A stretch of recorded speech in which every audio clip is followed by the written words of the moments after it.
Over the last year, I've picked out over 12 companies that have gone up over 100%. And I get this question quite often. How do you find AI stocks before everyone starts talking about them?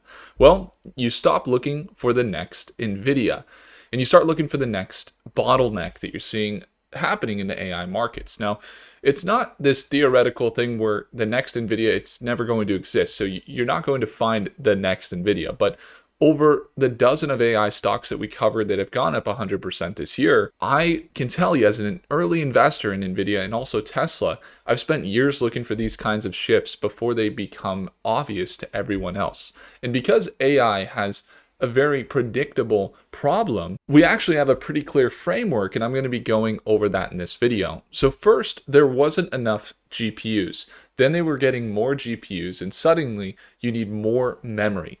Then to solve the memory issue, you then need to solve the networking problem. And then to solve the networking problem, now you're running out of cooling and you're running into a capacity problem. And then ultimately you need electricity.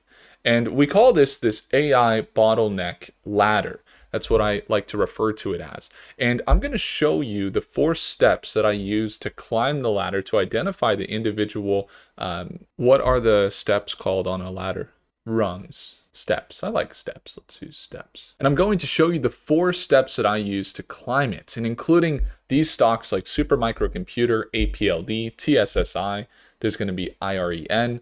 Once you understand the framework and the question that you're asking starts to change, not what's the next hot AI stock, but more asking yourself, what is AI, that market, running out of next? So here's step number 1. The company adds real-world AI demand. My wife and I have been traveling around the world recently, and right now we're here in Buenos Aires, Argentina. And what's interesting is you can actually see AI demand playing out around you, whether it's content, whether it's images, or we go to dinner and we're using AI for translation of the menu or to talk to people.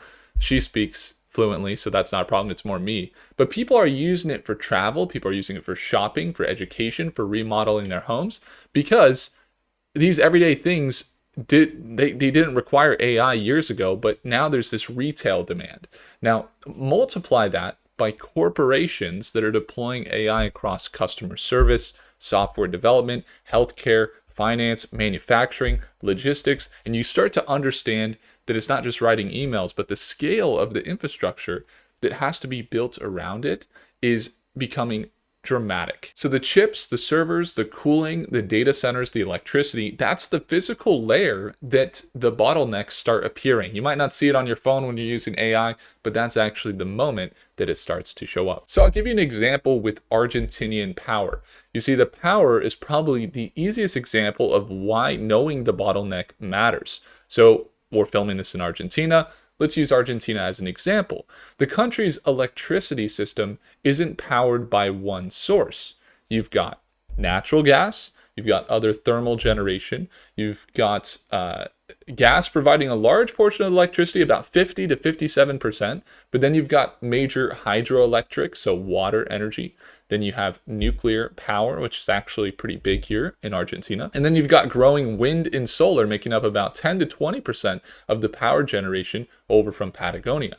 So Argentinian energy mix would be simply looking at the individual components and saying which ones are seeing the most value to the power generation.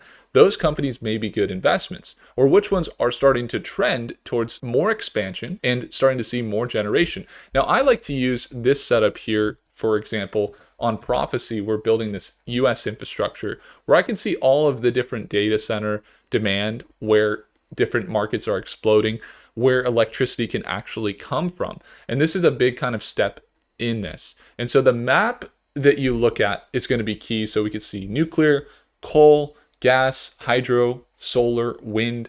And when we're looking at this map on Prophecy, we like to overlay and see the different costs per state and how much it costs for each power generation. Then we can identify the different markets and say, okay, these are markets that are growing. And you can ask questions like, where are the data centers actually being built? Where is power abundant? Where is power cheap?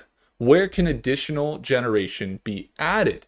Maybe you see expensive costs in New York. It's more difficult for companies to build there, or transmission doesn't already exist, whereas other places are cheaper, transmission already exists, and the data center demand, that's going to create a bottleneck in certain areas, or it's going to see growth in certain areas as well. So this doesn't just apply to Argentina. You can run this framework on Texas, on Virginia, on Pennsylvania, on the Middle East, or anywhere in Latin America that infrastructure is being built. A lot of this data is public data, and you're essentially going to follow the physical trail backward. And I do this quite often, and you guys see us do it on the channel, where we go from the source and we work back to the stock.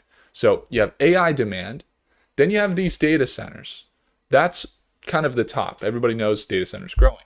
But then you have cooling, for example. Then you have electricity. Then you have energy and the grid power generation. You get into the photonics, you get into the fiber, you get into the internet, you get into the networking. And that brings us into step number 3. This is where companies rely on an investing framework. And that's why companies like APLD and IREN are good investing examples, because you're simply not saying AI data centers are growing.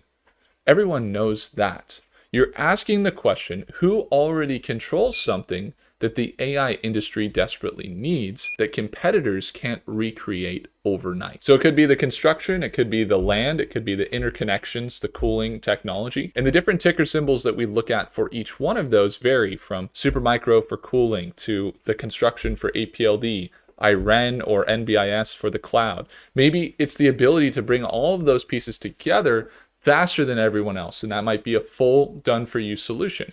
And that's a deeper research question to look at. And that brings us to step number 4. And this is also why I don't want you to blindly chase whichever AI stock has already become popular. You see, I've been investing in enough of these technology cycles, from the solar industry to the chip market in 2021, 2022, to now even the robotics market. I can see these opportunities, and usually the biggest loss that you'll have is because you don't have an information advantage. Now, that's what we like to do differently here, is we're not predicting, oh, the stock's just going to go up tomorrow. We're trying to identify where the demand is going to go next in the AI market. And if you do that with many different companies and you look at the demand, because once you fill, think of it as a pipe of water. If there's a part of the pipe that is very small, not much water is going to get through. So there's going to be areas where you're going to see bottlenecks where it hasn't been filled. And those are the areas where there's going to be more demand and spend. When my wife and I are sitting at dinner in Argentina here in Buenos Aires, we're using AI. That's just a tiny consumer-facing thing that's happening, but an enormous chain. And behind that are going to be the memory chips like MU, or SanDisk or SK Hynix. You're going to see the networks. Networks are becoming very large as well. Servers, the cooling systems, the data centers, the electricity. These are all companies that you can multiply that by, billions of people, millions of businesses.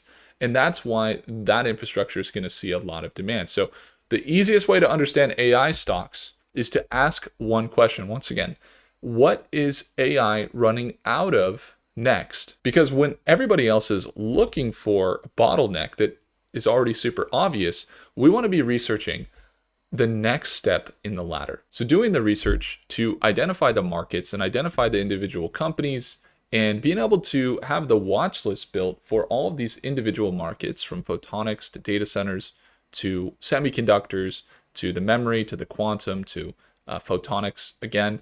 You're going to find that it's going to be painful. But that's why I put together a free challenge for next week. If you want to learn how to analyze these stocks, identify these markets, and build your own analysis system, then have a look. You can go get the resource for free. It's in the first link below. If you want to get access to our daily live trading session, then it will give you an option to do that as well when you join VIP of this upcoming challenge. If you just want to watch the daily live trading sessions, you get it for free when you join in that challenge. And a bunch of investors might not even want to learn how to do chart reading and stuff, but they're going to get access to all of the things and tools that will give them the frameworks to be able to analyze stocks more predictably. So go have a look at that first link below. So you've learned how to find companies that are in this niche, how to look back into the different supply chains. So the demand for AI is going to continue. So you're going to learn how to look back into these different supply chains, these different bottlenecks better and better as this demand continues, and you start to see where areas are suffering or not getting the supply, and you'll become better and better at this as you continue to invest in the markets of AI. As always, make sure to subscribe. If I earned your thumbs up, hit the like button, and I'll see you in the next video. Take care.